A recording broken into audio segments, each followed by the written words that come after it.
মেঘই ঠিক বলেছিল, একদম ঠিক চিনেছিল ও রূপকে। ও বলেছিল রূপ একটি অসভ্য ছেলে, দুশ্চরিত্র ছেলে, বদমাইশ ছেলে।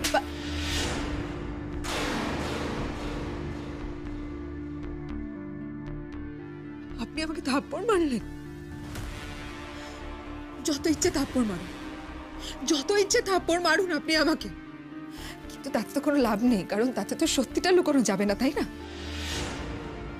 মেঘ রূপকে থাপ্পড় মেরেছিল না, ওইটাই আসলে রূপের প্রাপ্য।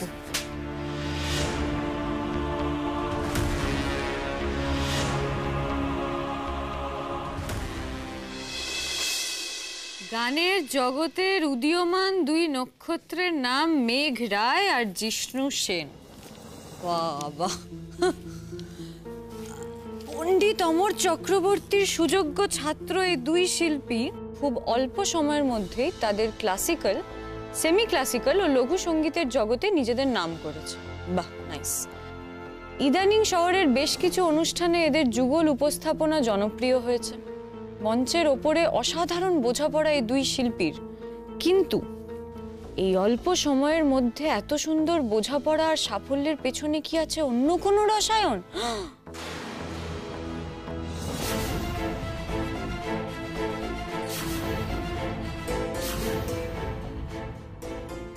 মেঘ রায় পেশাদারি গানের জগতে পা দেওয়ার আগেই বিবাহিত, ঠিক। অধ্যাপক স্বামীর স্ত্রী মেঘ লেখাপড়াতেও যথেষ্ট ভালো। তার স্বামী অধ্যাপক সৌরনীল গাঙ্গুলি সিটি ইউনিভার্সিটির ইংরেজি বিভাগের অ্যাসিস্ট্যান্ট প্রফেসর, আর মেঘ ওই একই বিভাগের ছাত্রী। এবারের সেমেস্টারে মেঘের অসামান্য রেজাল্ট সকলকে অবাক করে দিয়েছে। জীবনের দুই ক্ষেত্রেই মেঘের এই অভাবনীয় সাফল্যের নেপথ্যে কি, কোন পুরুষ? সৌরনীল গাঙ্গুলি? প্রতিটি সফল পুরুষের পেছনে যেমন থাকে একজন নারী, তেমনি আজকের আধুনিক সময়ে প্রতিটি সফল নারীর পেছনেও থাকে একজন করে পুরুষ। তবে মেঘের ক্ষেত্রে সেই পুরুষ কে? তার স্বামী না আর কেউ? বিশ্বস্ত মহলের খবর কিন্তু অন্যরকম। মেঘের নাকি সৌরনীল গাঙ্গুলির সঙ্গে বিবাহ বিচ্ছেদের প্রক্রিয়া একেবারে ফাইনাল পর্যায়ে, আর তার জীবন এখন আবর্তিত হচ্ছে অন্য কাউকে নিয়ে, এবং খুব সম্ভবত সে অন্য কেউ তার সহগায়ক জিষ্ণু সেন। ননসেন্স। থামো। যেমন কাগজ তা তেমনি খবর। ছি, কি রুচি। ভাবি, তুমি খবরের কাগজকে দোষ দিচ্ছ কেন? সব খবরের কাগজের এন্টারটেইনমেন্ট পেজেই এরকম গসিপ থাকে, খবর থাকে। ও, অন্যের ব্যাপারে খবর বেরোলে তখন কোনো অসুবিধা নেই, কোনো প্রবলেম নেই। নিজের বাড়ির সত্যি কথাগুলো এরকম এক্সপোজ হয়ে গেলে তখনই অসুবিধে। সত্যি মানে? এর মধ্যে তুমি সত্যি খুঁজে পাচ্ছ? আমি জানতাম এই মেঘের কল্যাণে না, এই পাড়ায় আমাদেরকে, এই পরিবারকে এক ঘরে হতে হবে। ছি ছি ছি ছি ছি। যেদিন ওই জিষ্ণু বলে ছেলেটাকে আমি প্রথম দেখি না, সেদিন থেকে জানতাম যে মেঘের ওপর ওর নজর আছে। ওকে আমি একদম পছন্দ করি না সেদিন থেকে। আর দেখো আজকে আমার কথা খুলে গেল। মা, তুমি শুধু জিষ্ণুকে দোষ দিচ্ছ কেন? তালি তো আর এক হাতে বাজে না। নিশ্চয়ই মেঘ জিষ্ণুকে প্রশ্রয় দিয়েছে, তাই জন্যই জিষ্ণু এতটা এগোতে পেরেছে। আমি একটা জিনিস বুঝতে পারছি না, তুমি এতটা জাজমেন্টাল হচ্ছ কি করে? কোন খবরের কাগজে কি লিখেছে সেটা নিয়ে তো এত মাথা ব্যথা করার দরকার নেই। এই শোনো, তুমি সবকিছু এত সহজে মেনে নিচ্ছ কি করে বলো তো? আমি তো সেটাই বুঝতে পারছি। চেনাশোনা মহলে, আত্মীয় পরিজন, পাড়া প্রতিবেশী যখন জিজ্ঞেস করবে তখন কি উত্তর দেবো? হ্যাঁ, তারা তো খবরের কাগজে এই নিউজটা পড়বে, তখন মেঘের সম্বন্ধে, আমাদের পরিবার সম্বন্ধে তাদের মনে কি ধারণা জাগবে? তুমি তো বাড়ি থাকো না, তোমার উত্তর দেওয়ার কিছু নেই। উত্তর তো আমাকে দিতে হবে। তারা যখন এই প্রশ্নগুলো করবে আমি কি জবাব দেব? বুঝতে পারছি না জবাব দেওয়ার প্রশ্নটা আসছে কোত্থেকে, আর কেনই বা জবাব দেব? একজন রিপোর্টার তার চাকরি বজায় রাখতে কতগুলো কথা লিখেছে, সে কিছু নোংরা কথা লিখেছে, তার জন্য আমাদের জবাবদিহি কেন করতে হবে সেটা তো বুঝতে পারছি না। শোনো, তোমার মতো না ভাবের জগতে আমি বাস করি না। আমি একটা সুস্থ স্বাভাবিক সমাজে বাস করি। হ্যাঁ, তুমি জানো বাজারে গেলে না লোকে আমাকে প্রশ্ন করে যে আপনার ছোট মেয়ের তো বিয়ে হয়ে গেছিল, তাকে সবসময় আপনাদের বাড়িতে দেখা যায় কেন, জিজ্ঞেস করে। হ্যাঁ, আর শোনো, তোমার মাসি পিসিরাও না আমাকে ফোন করে জিজ্ঞেস করে যে মেঘের ব্যাপারটা কি, নীলের সঙ্গে ওর কি চলছে, সবকিছু ঠিকঠাক আছে তো জিজ্ঞেস করে। হ্যাঁ, কি মুশকিল, এই প্রশ্নগুলো তোমাকে এত ভাবাচ্ছে কেন আমি তো বুঝতে পারছি না। তো তো ঢাক ঢাক গুড় গুড় করার কিছু নেই, পরিষ্কার বলে দিলেই হলো যে নীল আর মেঘের ডিভোর্সটা হয়ে যাচ্ছে, তো অসুবিধার কি রয়েছে? আজ নয় কাল সত্যিটা তো সকলেই জানবে। বাজারে যারা তোমাকে প্রশ্ন করে তাকে পরিষ্কার বলে দেবে যে মেঘ আর নীলের ডিভোর্স হয়ে যাচ্ছে, আর তারপরে আমাদের বড় মেয়ের সঙ্গে নীলের বিয়ে হবে। আর এই দুটো খবর একসঙ্গে বলবে, তাহলে কি চলছে বা কি চলে আসছে সেটা তারা বুঝে যাবে।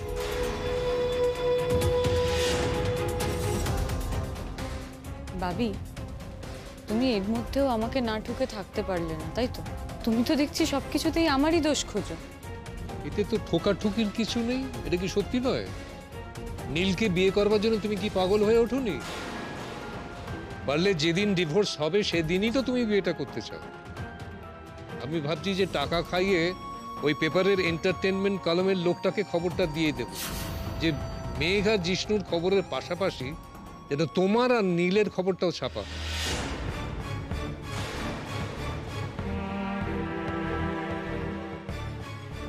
কি বলতে চাইছো তুমি বাবি? এসব খবর আমি খবরের কাগজে ছাপিয়েছি? আমি তো সেরকম কিছু বলিনি, তাহলে তোমার এরকম মনে হচ্ছে কেন? তুমি কি সত্যি সেরকম কিছু করেছো? আমি শুধু বলছি যে কাঁচের ঘরে বাস করে ঢিল ছুটতে নেই।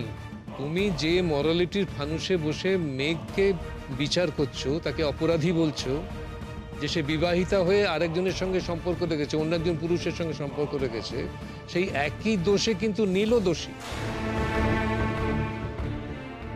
সেও বিবাহিত হয়ে তোমার সঙ্গে কিন্তু সম্পর্ক রেখেছে, তোমাকে বিয়ের প্রতিশ্রুতি দিয়েছে ডিভোর্সের আগেই। আর সেখানে জিষ্ণুর জায়গাটা কিন্তু তোমার জায়গা। বাবি, এবার থামো মীনাক্ষী, প্লিজ এবার থামো। দিনে দিনে তোমার রুচিটা কোথায় গিয়ে ঠেকেছে বুঝতে পারছো? এইরকম একটা খবর তুমি সবাইকে জোরে জোরে পড়ে শোনাচ্ছ। আমার রুচি নিয়ে তোমাকে চিন্তা করতে হবে না দিদি,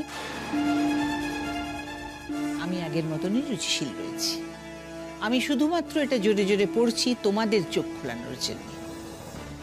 তুমি কি ভেবেছো আমি কিছু বুঝি না? আমি সব বুঝতে পারি। তোমাদের বাড়ির অনেকেই যে এখনো তলায় তলায় মেঘের প্রতি লয়াল এবং তাকেই তোমরা সমর্থন করো, এটা আমি সবটাই জানি। আমি যখন বলেছি তখন তোমরা কেউই আমার কথা মানতে চাওনি, অন্তত অনেকেই আমার কথা মানতে চাওনি, আমার বিরোধিতা করেছো। কিন্তু আমি যে মানুষ চিনতে ভুল করি না, এটাই তার প্রমাণ। দেখো দেখো, তোমরা নিজেরাই দেখো, ওই মেয়েটা একটা ছেলের সঙ্গে বসে বসে। আচ্ছা, আমি তো বুঝতে পারছি না এতে অসুবিধাটা কি হচ্ছে।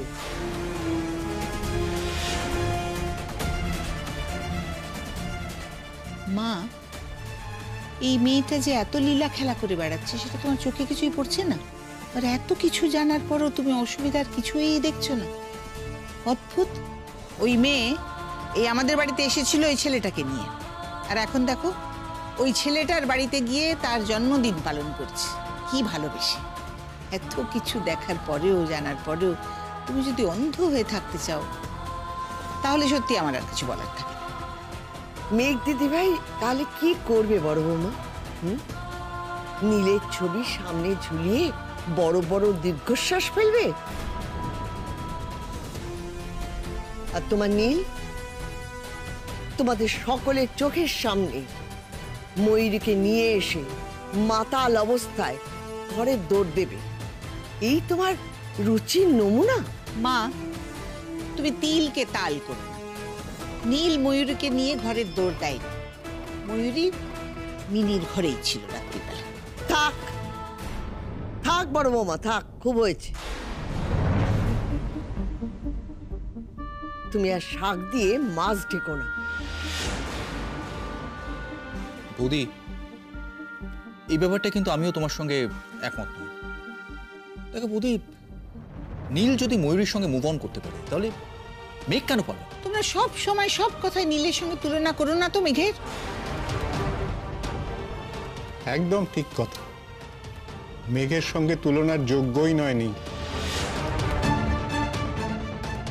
মীনাক্ষী, তোমার ইচ্ছে মতো যদি সব ঘটনা ঘটতে হয় তাহলে তো মেঘকে আজীবন দুঃখ আর কষ্টেই থাকতে হবে।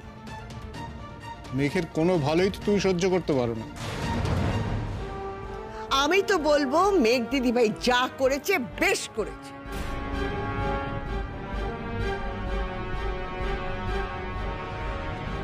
মেঘ দিদিভাই যদি ওই ছেলেটার সঙ্গে নিজের জীবন কাটাতে চায় তাহলে আমি সবার আগে গিয়ে ওদের আশীর্বাদ করে আসবো। কি ব্যাপার, তোমরা তো এক্সাইটেড কেন? এই যে কি হয়েছে? পড়ে দেখো। কেন, কি হয়েছে? কাগজে কি বেরিয়েছে?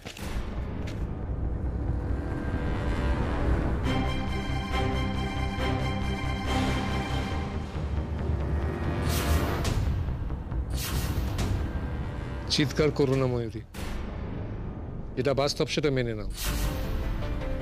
নীল আর মেঘের বিয়ের পর থেকে তুমি ওদের সংসারে ছিনে জোঁকের মতো ঢুকে বসেছিলে।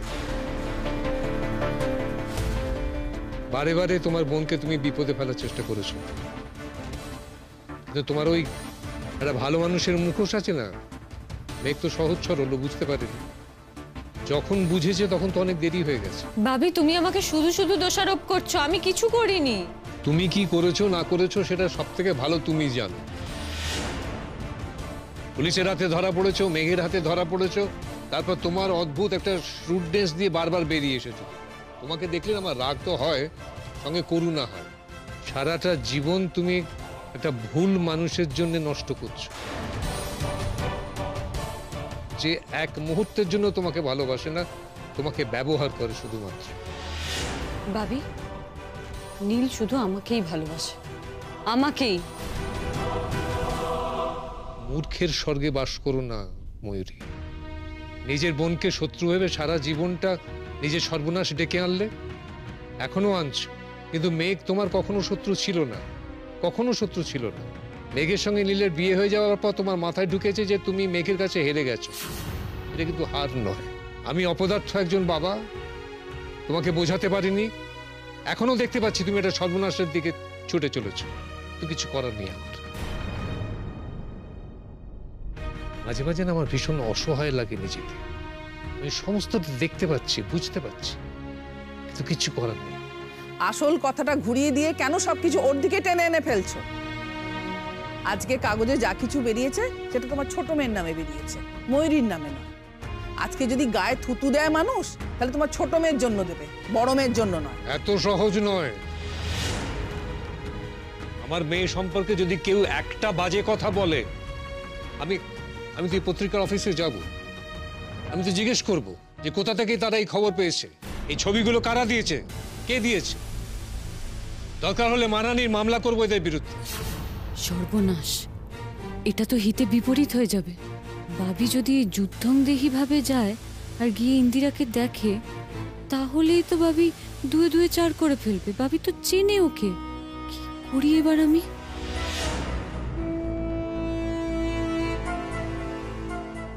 সেটাতে কি কোনো লাভ হবে ভাবি? কাদায় দাঁড়িয়ে দাপাদাপি করলে তো কাদা নিজের গাতেই লাগবে। কোনো দরকার নেই ভাবি তোমার এসব নোংরা ঘাটার। ও তো ঠিক কথাই বলেছে। আর তুমি এত বড় বড় কথা বলছো কি করে গো? হ্যাঁ, তোমার মেয়ের নামে তো কাগজে কেচ্ছা বেরিয়েছে। ছবিটা দেখো নি? দেখো, এই দেখো, এই দেখো জিষ্ণু। জিষ্ণু ভালোবেসে তোমার মেয়ের হাত থেকে কেক খাচ্ছে। দেখো দেখো ছবিটা ভালো করে দেখো। আমি দেখেছি। দেখেছো তো? এইটা দেখার পর লোকের আর কিছু ধারণা করতে বাকি থাকে কি? ছবিটা দেখি।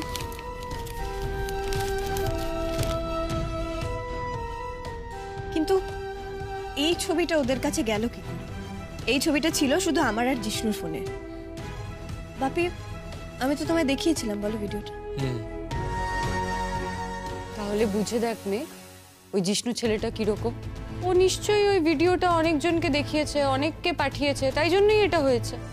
আবার কে জানে, এটাও তো হতে পারে যে জিষ্ণুই হয়তো এই ভিডিওটা বা এই ছবিগুলো নিউজ পেপার অফিসে পাঠিয়েছে, যাতে সবাই এটা জানতে পেরে যায় যে মেঘ ওর সঙ্গে আছে। ময়ূরী ঠিক কথাই বলেছে, এটা ওই হারাবাতে ছেলেটারই কাণ্ড। ও মেঘকে কন্ট্রোলে রাখবে বলে এই কাণ্ড করেছে। কিন্তু জিষ্ণু ইন্দিরাদিকে কি করে চিনবে দিদিভাই?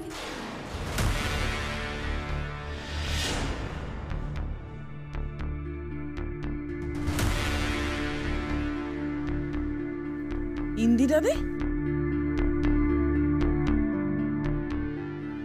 কে ইন্দিরা দি? মা তোমার মনে নেই? আরে ইন্দিরা দেব, ইন্দিরা সাধু খান। কেন, দিদিভাইয়ের যে বান্ধবী, আমাদের বাড়িতেও তো অনেকবার এসেছে। এই মেঘ, হঠাৎ এই ইন্দিরার কথা উঠছে কেন?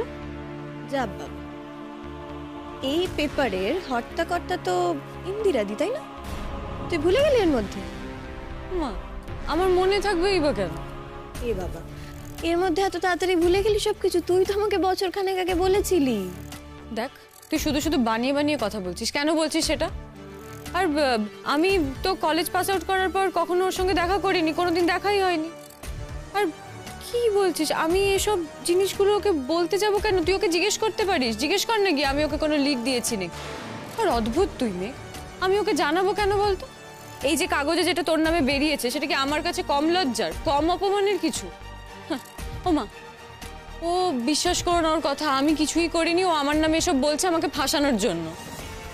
মেঘ তো একবারের জন্যও বলেনি যে তুমি ইন্দিরার কাছে গেছো। বলেছে কি? তাহলে অতটা এক্সপ্লেন করছো কেন? না, সেটা বলেনি, কিন্তু ইন্দিরা তো আমার বন্ধু, তাই হয়তো তোমরা ভাববে। তোমার আর কিছু বলার দরকার নেই। আমার যেটা বোঝার আমি বুঝে নিয়েছি।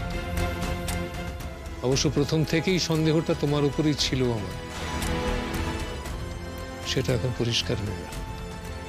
মেঘ, এ বিষয়ে আলোচনায় একটা কথাও তুমি বলবে না। তোমার রেকর্ডিং আছে, তুমি যাও, তৈরি হয়ে নাও। না, তুমি যাবে না। তুমি রেকর্ডিং এ যাবে না। অনেক লোক হাসিয়েছে। ওই ছেলেটার সাথে তুমি আর গান গাইবে না মেঘ। রেকর্ডিং এ যাবে না? না।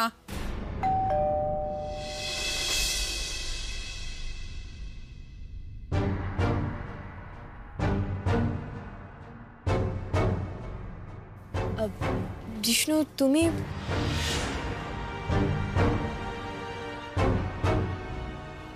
ভেতরে এসো। এসো এসো জিষ্ণু, এসো এসো। কি করতে এসেছো তুমি? কি করতে এসেছো? কেন এসেছো? হ্যাঁ, মজা দেখতে এসেছো? মজা? আমাদের নাক কান কেটে হয়নি, এখন মজা দেখতে এসেছো? কোন সাহসে এসেছো? এত কিছু কাণ্ড ঘটানোর পর আমার বাড়িতে আসার সাহস হয় কি করে তোমার? মধুমিতা, ওকে বসতে দাও। জিষ্ণু, বসো। এই, তুমি তো দেখছি ডেঞ্জারাস টাইপের ছেলে। বাইরে এরকম ভালো মানুষের মুখোশ পরে থাকো, আর ভেতর ভেতর তোমার এত। মা, দেখছো দেখছো ওকে? দেখে মনে হচ্ছে না কিরকম ভাজা মাছ উল্টে খেতে জানে না? তো ভেতর ভেতর তো বিষ।